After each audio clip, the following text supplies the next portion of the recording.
Bismillah, alhamdulillah, wassalatu wassalamu ala rasulillah. Wa ba'd, assalamualaikum warahmatullahi wabarakatuh. Nakaabot na tayo ng kalahati. Pumasok naman tayo, mashallah, sa panibagong kalahati ng ating pag-ayo sa buwan ng Ramadan. Ika-16 na, no? Ika-16 days na natin ngayon. Napapansin natin na yung ibang mga brother natin na talagang masiglang-masigla nung umpisa ng Ramadan ay unti-unting hindi ko alam kung talagang busy lang talaga sila o kaya ay kadalasan ay pagka ganito na nasa kalahati na ng Ramadan ay parang napapagod na. Ang iba ay napapagod na. Sa umpisa ng Ramadan, masiglang-masigla tayo, aktibo na aktibo tayo, pero parang pinapatunayan natin na hinang-hina na tayo, pagod na tayo, parang gusto na natin matapos ang Ramadan, gusto na natin tapusin agad, para bagang mayroong something doon sa pag-isip natin na bakit ang tagal, bakit sana tapos na, para ganun. Hindi maganda yun. Hindi maganda. Dapat ay habang tumatagal yung ating pag-ayuno, dapat ay mas lalong nadadagdagan ang ating lakas, ang ating sigla. Tingnan ninyo, mayroon tayong last 10 days ng Ramadan. So, dapat pagpasok natin dyan sa last 10 days of Ramadan ay mas lalo tayong masigla. Mas lalo tayong magsisikap sa ating mga gawain ng mga ibada na may ibigay sa atin ng Allah subhanahu wa ta'ala na maabutan natin itong last 10 days of Ramadan.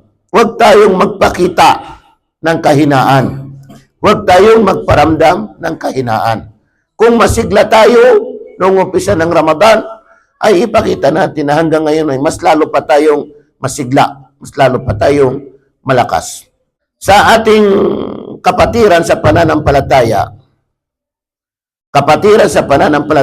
ay isang malaking naitutulong ito sa atin kasi yung makita mo lamang yung kapatid mo sa pananampalataya, makita mo lamang siya, ay mararamdaman mo na yung kapanatagan. Mararamdaman mo na makasalamuhan mo lang yung kapatid mo sa pananampalataya, mararamdaman mo yung kapanatagan sa iyong sarili. At ito ay maaaring mawawala yung mga problema o anumang mga kalungkutan na dinadanas natin. Ang ating pamumuhay minsan ay masaya, minsan ay malungkot. May dumarating sa atin na minsan ay nalulungkot tayo. Pero alalahanin natin na ang lahat ng mga ito ay mga pagsubok, mga parte na ng buhay natin, ang mga pagsubok. Kung hindi natin yayakapin ang banal na Quran ay tutuluyan na tayo ng kalungkutan, malulugmok na tayo sa kalungkutan. Malulugmok na tayo sa mga problema. Si Hasanul Basri ay sinabi niya, "Laan aqdiya hajata akhin li muslimin ahabbu ilayya min i'tikafi sana." Kapag kayong kapatid ko na Muslim na mayroong problema, mayroong dinadanas na kalungkutan, kahirapan, yung matulungan ko siya, sabi niya, matulungan ko siya ng isang beses lang. Basta pag natulungan ko siya sa kanyang problema, sa kanyang paghihirap, sa kanyang kalungkutan, ahabbu ilayya, yun ang higit na kamahal-mahal sa akin. Min i'tikafi sana, kaysa sa mag-i'tikaf ako ng isang taon. Yung pag-i'tikaf sa masjid, na manatili ka sa masjid ng isang taon, sabi niya, isang taon. Mas kamahal-mahal para sa akin yung matulungan ko yung aking kapatid sa kanyang problema ng isang beses. Maliit lang. Pwedeng matulungan mo ng financial, pwedeng matulungan mo ng pagkain, pwedeng matulungan mo ng spiritual, o kaya advice, payo, o makasalamuha mo, makausap mo. At least mayroon kang naiaambag na natulungan mo siya. Na yun ang higit na mainam sa akin, higit na kalugod-lugod sa akin, higit na kamahal-mahal sa akin, pipiliin ko. Sabi niya, kaysa mag-i'tikaf ako ng isang taon na pag-i'tikaf o pananatili. Alam natin kung gaano kalaki ang gantimpala ng pag-i'tikaf sa loob ng masjid. Napakalaking gantimpala. Pero pipiliin niya yung matulungan niya ang kanyang kapwa. Bakit? Bakit niya ito pipiliin? Kasi sinabi ni Propeta Muhammad sallallahu alaihi wasallam, yung mga pantas naman kasi kapag mayroon silang mga opinion, mayroon silang mga salita o mayroon silang mga sinasabi sa mga tao, ang kanilang mga sinasabi yan ay binabasihan nila sa either sa banal na Quran o sa hadith ni Propeta Muhammad sallallahu alaihi wasallam. Base sa pag-unawa, pag-intindi nila. Na sinabi ni Propeta Muhammad sallallahu alaihi wasallam, man naffasa an muslimin kurbatan min kurabid dunya. Sa ibang salaysay, man naffasa an mu'minin kurbatan min kurabid dunya, naffasa Allahu anhu kurbatan min kurabi yaumil qiyamah. Ibig sabihin nito, man naffasa, sino mang tao na paginhawain niya, bigyan niya ng kaginhawaan, bigyan niya ng solusyon o tulungan niya para masolusyonan ang paghihirap ng kanyang kapwa Muslim. Sa ibang riwaya, paghihirap ng kanyang kapwa mananampalataya. Ibig sabihin, kahirapan, ang kurba na tinutukoy na kurba, paghihirap, dalamhati, kalungkutan, basta kung ano man ang nakakabagabag sa iyong kaisipan o sa iyong katahimikan, ayun, hindi ka matatahimik, hindi ka mapapalagay, mayroon kang problema, mayroon kang dinadalang mga kahirapan, mayroon kang mga dinadalang kalungkutan, yun, ang kurb. Na, sino mang tao na bigyan niya ng kaginhawaan, tulungan niya para masolusyonan yung problema o paghihirap o kalungkutan ng kanyang kapatid na Muslim o kanyang kapatid na mananampalataya.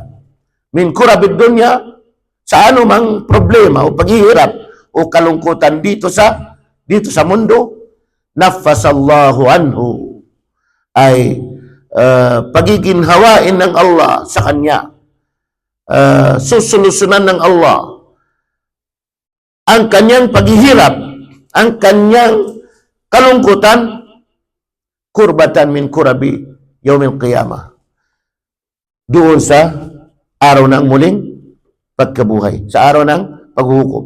Ibig sabihin, pag makita mo yung kapatid mo na namumroblema, naghihirap, nalulungkot, hanapan mo ng paraan na para matulungan mo siya, masolusyonan ang kanyang problema, ang kanyang kahirapan, o ang kanyang kalungkutan. Hindi lamang para magbigay ka ng financial. Yung kausapin mo lang siya, yung bigyan mo lang ng payo, o ano man, basta ano man ang paraan mo na kaya mong ibigay para matulungan ang iyong kapwa, ay ibig sabihin yun, yung lahat ng kanyang mga paghihirap o kalungkutan dito sa mundo, tinulungan mo siya, at pagdating sa kabilang buhay, ay hindi biro ang paghihirap, hindi biro ang kalungkutan, hindi biro ang kapigatian na mangyayari doon sa kabilang buhay. Kaya, pagiginhawain ng Allah subhanahu wa ta'ala. Hindi yung makita natin yung kapatid natin na namumroblema, naghihirap, nalulungkot, ay mas lalo nating iniiwasan. Iniiwasan natin. Yan kasi may mga tao na pagka masaya, okay yun. Yun yan, doon siya. O kaya yung tao na laging namimigay sa kanya, laging nagpapakain sa kanya, laging nagpapasaya sa kanya, doon siya. Pero pagka may problema na yan, ay lalayo na kasi parang ayaw niyang tulungan ang kanyang kapwa sa kanyang mga dinadanas na mga problema o kalungkutan na ibinigay ng Allah subhanahu wa ta'ala. Ano man ang mga ibinigay sa atin ng Allah, lahat ng mga ito ay mga pagsubok. Tanda natin, dahil lahat tayo ay magkakapatid. Lahat tayo ay magkakapatid. Innamal mu'minuna ikhwa. Tanging ang tunay na magkakapatid ay ang mga mu'min, ang mga mananampalataya. Kasi maraming magkakapatid. Magkakapatid sa dugo, isa lang ang kanilang mga magulang, o kaya ay magkakapatid sa bilang anak ni Adan, bilang tao, ang kanilang ama ay si Adan o kaya ay magkakapatid sa pananampalataya. Itong magkakapatid sa pananampalatayang Islam, yan yung sinabi ng Allah subhanahu wa ta'ala, innamal mu'minuna ikhwa. Tanging ang tunay na magkakapatiran ay yung mga mananampalataya. Yung mga mananampalataya. Innamal mu'minuna ikhwa. Fa aslihu baina akhawaykum. Kaya sabi ng Allah, utos ng Allah, butihin ninyo ang pagitan ng inyong pagkakapatiran. Butihin ninyo ang pagitan ng inyong pagkakapatiran. Magtulungan, magbigayan, o ano man dyan, para masaya ang bawat isa. Butihin ninyo. Faslihu bayna akhawaykum wattaqullah. At katakutan ninyo ang Allah. Kasi hindi makatarungan yung kapatiran sa pananampalataya, pero wala namang ibig sabihin ng pagkatakot sa Allah subhanahu wa ta'ala. Puro mga kagawain ay hindi related sa pananampalatayang Islam. Faslihu bayna akhawaykum wattaqullah. Butihin ninyo ang pagitan ng inyong pagkakapatiran, wattaqullah, at katakutan ninyo ang Allah. La'allakum turhamun. Ano ang resulta niya? La'allakum turhamun. Upang kayo ay kaawaan ng Allah. Bibigyan kayo ng Allah subhanahu wa ta'ala ng awa. Alam ba natin na ito ang dahilan ng pagpasok ng sino man sa paraiso dahil sa awa ng Allah subhanahu wa ta'ala.